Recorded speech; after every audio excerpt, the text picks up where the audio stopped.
Baik, Assalamualaikum warahmatullahi wabarakatuh. Waalaikumsalam. Waalaikumsalam warahmatullahi wabarakatuh.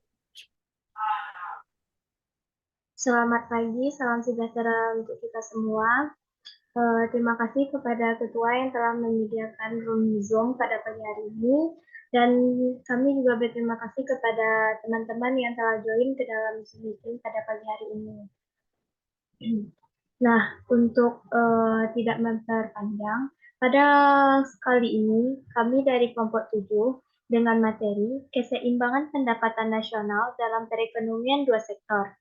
Dengan anggota yang pertama, saya sendiri, Fadila Aulia Putri, Hafiz Wiryahadi, Irgi Farenzagani, Jumaliani, Mardatila, Naura Fadila, Revan Ilvio Pramudia, dan Syahidatul Husna.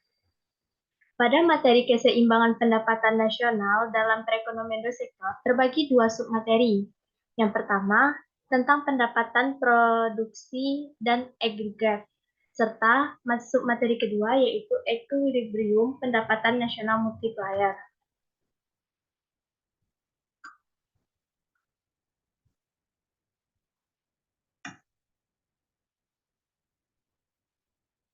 Nah, pada materi pertama, yaitu keseimbangan pendapatan nasional dalam perekonomian dua sektor, akan dijelaskan oleh Husna dan Marda. Kepada Husna, kita persilakan. Terima kasih kepada moderator. Di sini saya akan menjelaskan materi tentang keseimbangan pendapatan nasional dalam perekonomian sektor rumah tangga. Sektor rumah tangga adalah konsumen. Seperti yang terlihat di gambar yang ditampilkan di PPT, sektor rumah tangga ini memberikan faktor-faktor produksi. Jadi, faktor produksi yang ditawarkan oleh sektor rumah tangga itu ditawarkan ke sektor perusahaan. Sehingga sektor perusahaan memberikan balas jasa. Setelah sektor rumah tangga memberikan faktor produksinya dan dari ke perusahaan, selanjutnya sektor perusahaan menjual barang dan jasa. Perusahaan tadi melakukan produksi sehingga perusahaan produk itu menghasilkan produksi yang disebut produk. Produk itu bisa berupa barang dan jasa. Produk tersebut dipakai oleh sektor rumah tangga. Misalkan produk berupa barang seperti pakaian dan kebutuhan pokok dan lain-lain. Barang yang kita gunakan itulah yang disebut dengan konsumsi yang ditunjukkan pada gambar alur PPT di layar. Selanjutnya, setelah konsumsi tadi, maka sebagian belas jasa yang diberikan perusahaan itu bisa menjadi tabungan. Selanjutnya, biasanya tabungan itu dipegang oleh lembaga keuangan. Lembaga keuangan tersebut memberikan pinjaman kepada perusahaan. Pinjaman tersebut digunakan untuk melakukan investigasi. Itulah yang materi yang dapat saya sampaikan. Saya kembalikan kepada moderator. Baik, terima kasih kepada Saidatul Husna. Selanjutnya yang akan dijelaskan oleh Marda. Kepada Marda dipersilakan. Selanjutnya, sektor perusahaan menggunakan faktor-faktor produksi yang dimiliki oleh rumah tangga. Pemilik faktor-faktor tersebut memperoleh pendapatan berupa gaji, upah, bunga, dan laba. Sebagian pendapatan yang diterima oleh pemilik faktor produksi akan digunakan untuk membeli barang-barang dan jasa yang dihasilkan oleh perusahaan. Sisa pendapatan rumah tangga yang tidak digunakan untuk konsumsi akan ditabung dalam institusi keuangan. Pengusaha yang ingin melakukan investasi akan meminjam tabungan rumah tangga dari institusi keuangan. Pendapatan nasional berada pada keseimbangan atau keadaan equilibrium apabila permintaan agregat sama dengan penawaran agregat. Dari sumber atau asalnya bahwa pendapatan nasional terdiri dari konsumsi dan investasi. Baiklah, sampai di situ saya kembalikan kepada moderator. Baik, terima kasih kepada Marda. Materi selanjutnya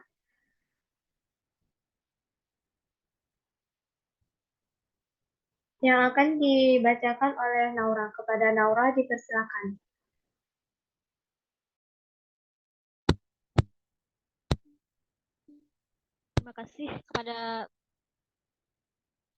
Saya berterima kasih kepada moderator. Saya berterima kasih kepada moderator yang telah memberikan kesempatan saya. Sebelumnya saya akan menjelaskan beberapa komponen utama dalam produksi agregat. Pertama, konsumsi atau C. Ini mencakup pengeluaran rumah tangga untuk membeli barang dan jasa. Konsumsi adalah faktor penting dalam pertumbuhan ekonomi karena konsumsi yang tinggi dapat mendorong permintaan dan produksi. Kedua, investasi atau I. Ini mencakup pengeluaran yang dilakukan oleh perusahaan untuk meningkatkan kapasitas produksi mereka dan membeli barang modal seperti mesin dan peralatan. Investasi merupakan faktor yang berpengaruh terhadap pertumbuhan jangka panjang dan produktivitas ekonomi. Ketiga, pengeluaran pemerintah atau G. Ini mencakup pengeluaran yang dilakukan oleh pemerintah untuk membiayai berbagai program dan layanan publik. Pengeluaran pemerintah dapat mempengaruhi produksi agregat dan juga berperan dalam menciptakan stabilitas ekonomi. Keempat, ekspor X dan impor M. Ekspor mencakup nilai barang dan jasa yang dijual ke luar negeri. Sementara impor mencakup nilai barang dan jasa yang dibeli dari luar negeri. Selisih antara ekspor dan impor dikenal sebagai saldo perdagangan atau neraca perdagangan. Yang tertulis dari PPT, ini merupakan penurunan rumus pendapatan nasional keseimbangan Y. Tertulis Y dengan C tambah 1. Fungsi konsumsi C adalah C sama dengan C kosong dan C Y. Maka Y sama dengan C 0 tambah 1 tambah I kurang C.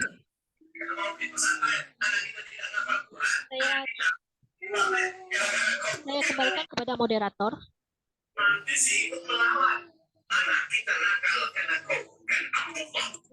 Terima kasih kepada Naura. Materi selanjutnya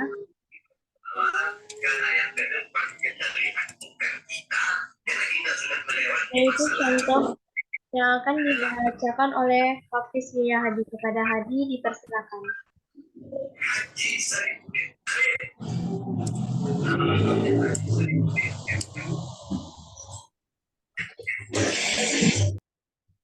Ketahui fungsi konsumsi adalah C sama dengan 20 ditambah 0,75 Y.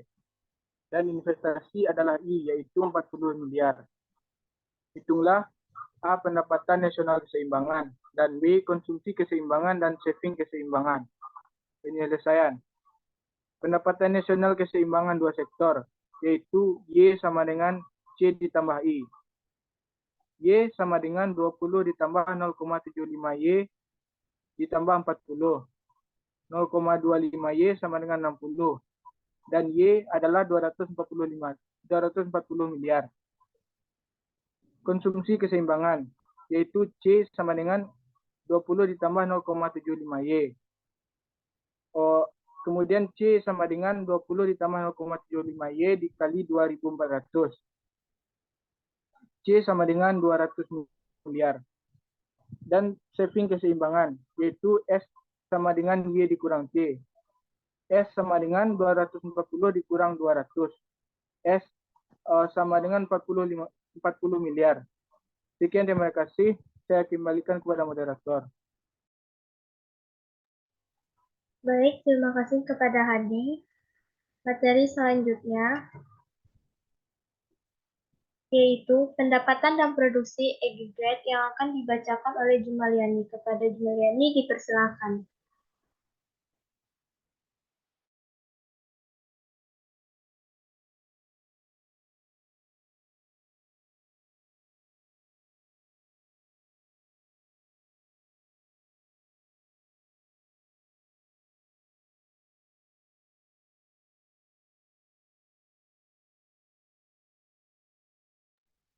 Baik, pada slide kali ini, pendapatan dan produksi agregat yang pengertiannya akan saya sampaikan sendiri.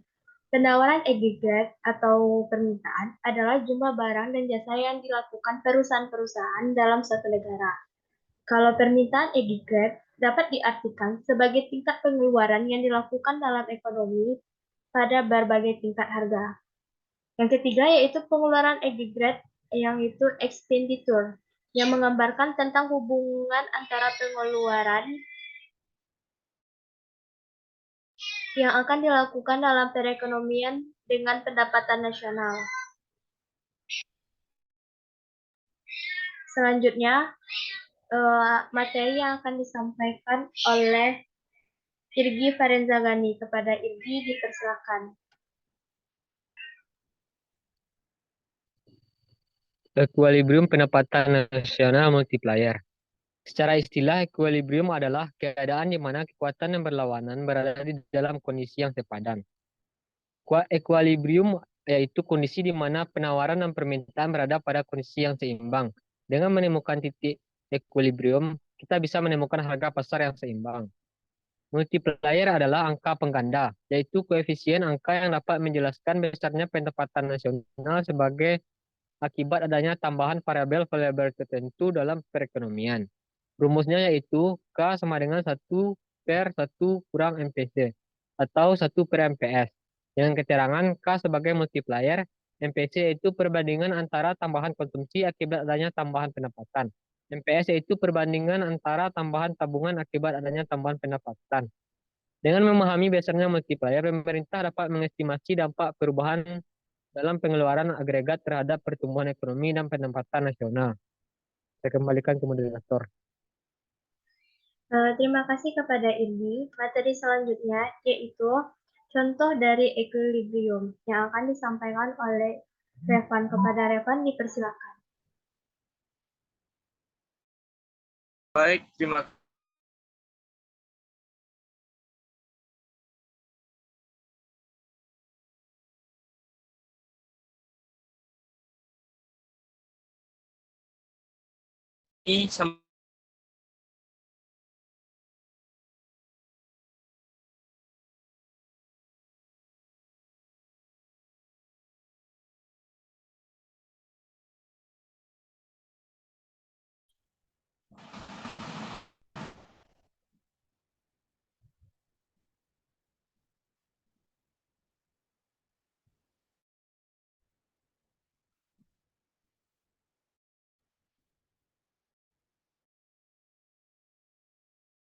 Jika konsumsi C sama dengan 40, maka 45Y dan kasih pada periode itu adalah I sama dengan 40 triliun.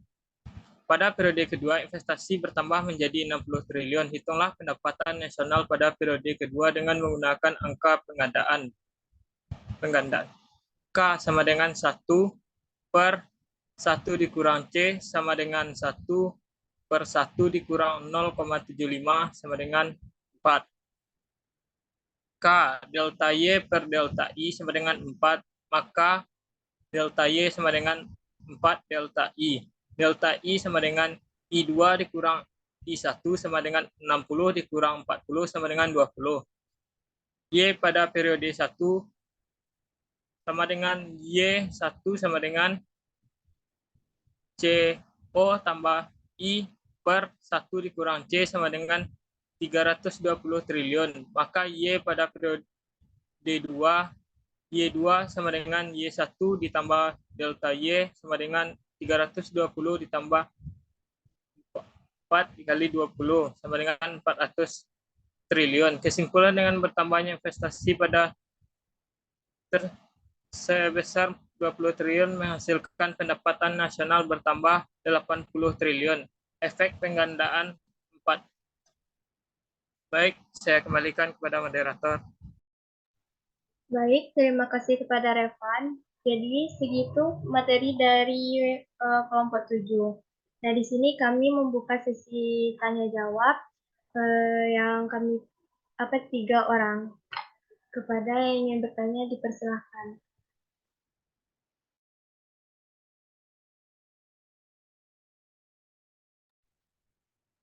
Baik, Fadel, kepada Fadel dipersilakan. Terima kasih moderator. Izin bertanya kepada kelompok penyaji. Yang ingin saya tanyakan adalah dalam rumus equilibrium, Tolong jelaskan bagaimana proses terjadinya equilibrium price. Sekian, terima kasih. Baik, terima kasih kepada Fadel. Pertanyaan kedua,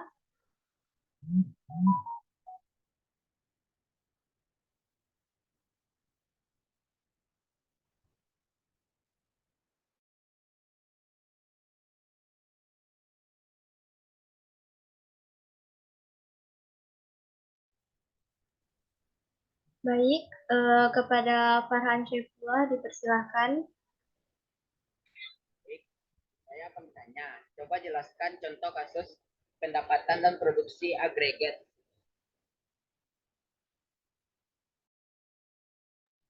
Baik, terima kasih kepada Farhan. Selanjutnya pertanyaan terakhir yaitu Khairadi Permata Wahyu. Baiklah, saya ingin bertanya, apa tujuan dari multiplier? Tolong dijelaskan. Terima kasih. Baik, terima kasih kepada Khairani.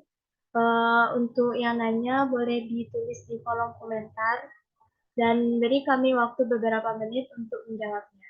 Terima kasih.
Baik, kepada kelompok yang telah mendapatkan jawaban, boleh duluan untuk menjawabnya.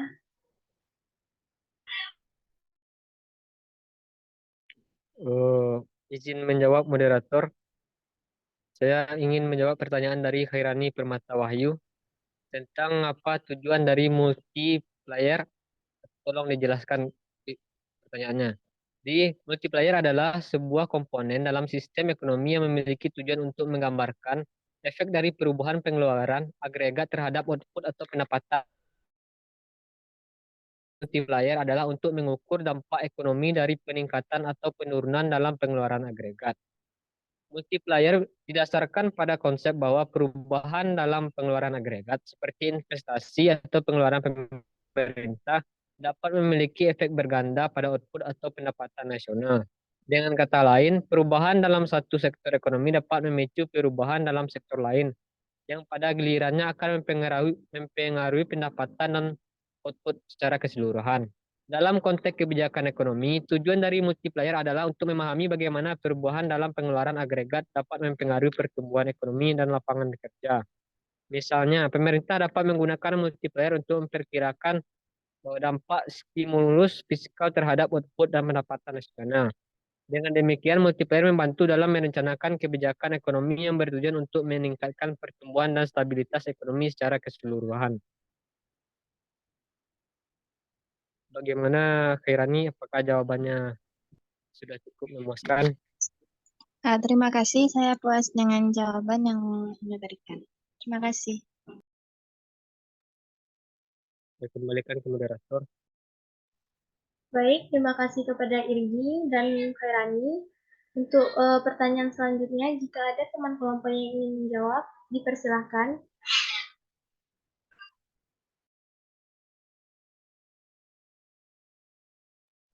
Izin menjawab moderator.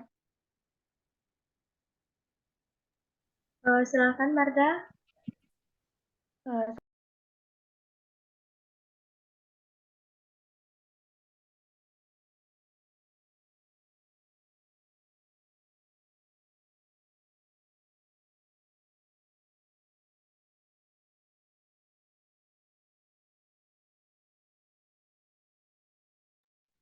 Eh, Marda, voice-nya masih.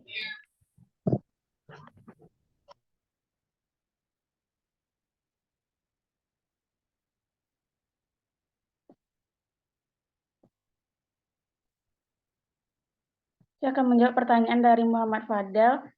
Yang pertanyaannya, jelaskan bagaimana proses terjadinya equilibrium price. Dilansir dari buku Siswa Ekonomi Permintaan Ilmu-Ilmu Sosial karya Basuki Darsono, proses pertama dalam terbentuknya harga keseimbangan adalah ketika harga rendah dan pembeli menambah permintaan. Sementara itu, penjual akan menawarkan barang dan jasa. Jika jumlah penawarannya sedikit, maka barang tersebut akan sulit untuk diperoleh. Hal ini otomatis akan mendorong harga menjadi naik yang bisa mengurangi jumlah permintaan. Di sisi lain, bila jumlah permintaan tetap meningkat, hal ini disebut dengan disequilibrium yang menyebabkan ekonomi tidak akan berjalan baik karena tidak ada keseimbangan permintaan dan penawaran. Dalam sistem ekonomi pasar, hal ini akan terselesaikan secara otomatis untuk menemukan kesepakatan harga. Mekanisme pasar akan bekerja ketika terjadi kondisi disequilibrium dan akan menggerakkan permintaan dan penawaran pada titik keseimbangan yang baru. Jika nilai penawaran lebih tinggi dari jumlah permintaan, maka akan terjadi ekses pasokan. Hal ini akan menekan perusahaan untuk menurunkan harga dalam rangka meningkatkan permintaan. Jika nilai permintaan lebih tinggi dari jumlah permintaan, maka akan terjadi ekses permintaan dan pasar akan mengalami kelangkaan barang. Dengan begitu, harga barang akan naik sehingga menurunkan jumlah permintaan yang akan mengembalikan kondisi ke titik equilibrium. Sampai di situ jawabannya. Apakah Muhammad Fadel paham? Saya sudah paham, terima kasih. Baik, terima kasih kepada Marda dan Fadel. Untuk pertanyaan terakhir, jika ada teman-teman kelompok yang ingin menjawab pertanyaan dari Farhan, dipersilakan. Izin saya akan menjawab pertanyaan dari Farhan. Berikut adalah 5 contoh kasus pendapatan dan produksi agregat beserta pembahasannya. 1. Penurunan pengeluaran konsumsi. Misalkan terjadi penurunan kepercayaan konsumen atau kenaikan tingkat pengangguran yang mengakibatkan penurunan pengeluaran konsumsi. Penurunan pengeluaran konsumsi akan mengurangi total pengeluaran agregat dalam perekonomian. Dalam merespons penurunan pengeluaran konsumsi, perusahaan akan menurunkan produksi mereka. Penurunan produksi menyebabkan penurunan pendapatan dan keuntungan perusahaan.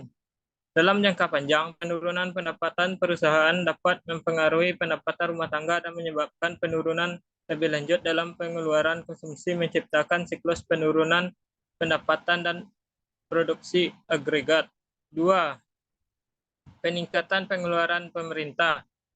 Misalkan pemerintah memutuskan untuk meningkatkan pengeluaran untuk proyek infrastruktur yang besar. Peningkatan pengeluaran pemerintah akan meningkatkan total pengeluaran agregat dalam perekonomian. Dalam merespon peningkatan pengeluaran, pemerintah berusaha akan meningkatkan produksi mereka untuk memenuhi permintaan tambahan. Peningkatan produksi akan menimbulkan pendapatan dan keuntungan perusahaan. Selanjutnya, pendapatan yang meningkat akan mendorong pengeluaran konsumsi rumah tangga yang akan terus memperkuat produksi agregat dalam perekonomian. Kenaikan ekspor, misalkan terjadi peningkatan permintaan luar negeri terhadap produk domestik, kenaikan ekspor akan meningkatkan total pengeluaran agregat dalam perekonomian. Perusahaan akan meningkatkan produksi mereka untuk memenuhi permintaan ekspor yang lebih tinggi. Baik, sekian jawaban yang dapat saya berikan. Baik, itu jawaban dari Revan. Bagaimana Farhan? Terima kasih atas jawabannya. Saya paham. Baik, terima kasih kepada Revan dan Farhan. Sekian materi dari kami. Dapat disimpulkan, pada perekonomian dua sektor adalah perekonomian yang terdiri dari sektor perusahaan dan rumah tangga. Keseimbangan pendapatan nasional akan dicapai jika Y sama dengan AE, sehingga syarat keseimbangan pada perekonomian dua sektor adalah Y sama dengan C ditambah I. Pada setiap pendapatan nasional berlaku persamaan Y sama dengan C ditambah S, sehingga berlaku persamaan C ditambah I sama dengan C ditambah S, sehingga S ditambah I. Sekian dari kelompok 7. Kalau ada kata-kata yang salah, mohon dimaafkan. Wabillahi taufiq wal hidayah. Wassalamualaikum warahmatullahi wabarakatuh. Waalaikumsalam warahmatullahi wabarakatuh.